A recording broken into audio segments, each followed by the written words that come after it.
Well, I think I've just given you my account of what it is, and also what I hear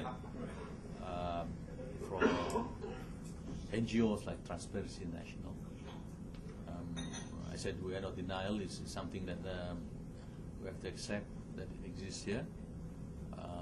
For us to say that it is not as serious as other countries, of course that is true. But I think we must not peg ourselves against those countries which are at the bottom of the ladder. But rather, I think we must try and compare ourselves with the best in the world. And I think this is what we're setting out to do.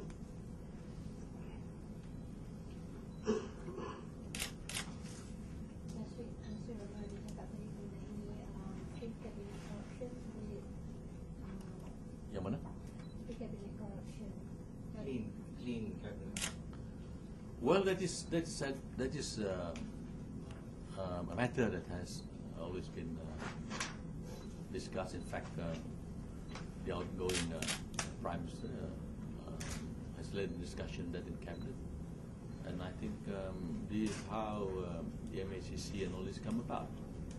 You know that we must be able to ensure that the action by organizations like the MACC must be reflective of the Cabinet's desire to see that corruption does not hinder the development of this country. Actually, there seems to be a perception, a general perception that MACC and the other watchdogs are taking corruption when it comes to private sector, government, that kind of thing, awarding of contracts and all that. There doesn't seem to be enough emphasis on political parties, corrupt practices like vote buy. You are seeing the beginning of newer things for anti-corruption drives in this country. The fact that MACC has been formed is testimony to this. But as far as the political parties are concerned, I think it has to start from the political parties themselves. I suppose for bigger parties it's harder. For smaller parties like mine, it's easier to work on it because my party, I've not seen anybody coming up trying to bribe it way up because the party is very small. But I suppose once a party is very big, I suppose these things do exist. But what is I think the happy note for me to see that the president of UMNO, the biggest party in this country, has embarked upon this pilgrimage to rid UMNO of corruption, such an extent that he is trying to see how the constitution can be re-examined to ensure that there's no opportunity for leaders to go up bribing their way up, and I think this is laudable.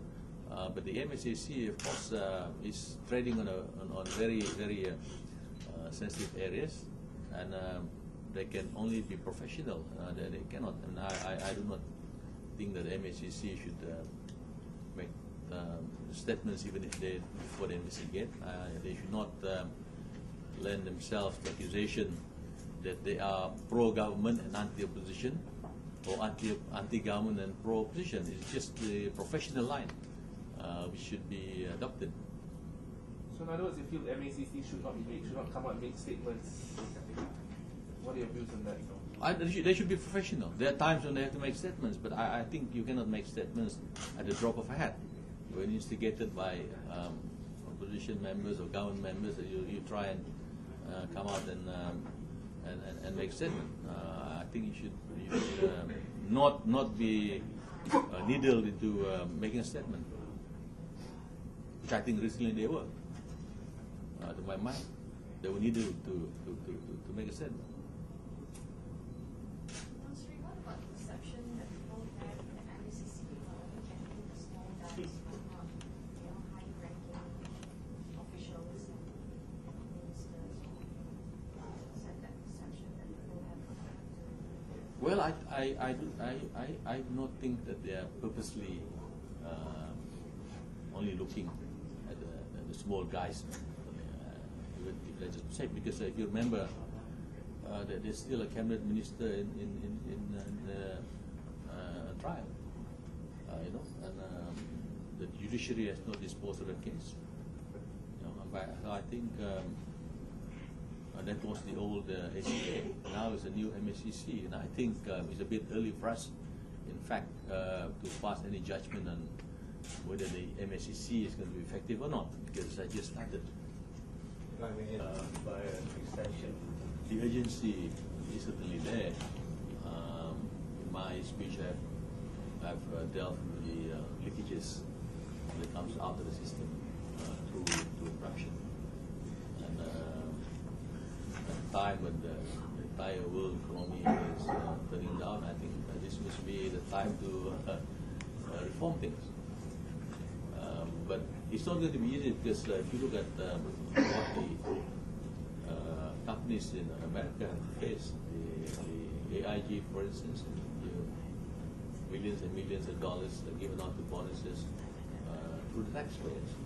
So bailout money spent on these things. So what is that? I mean, you know, in this country, in Malaysia, we call corruption, but somewhere else, it's what? Lobbies. Huh?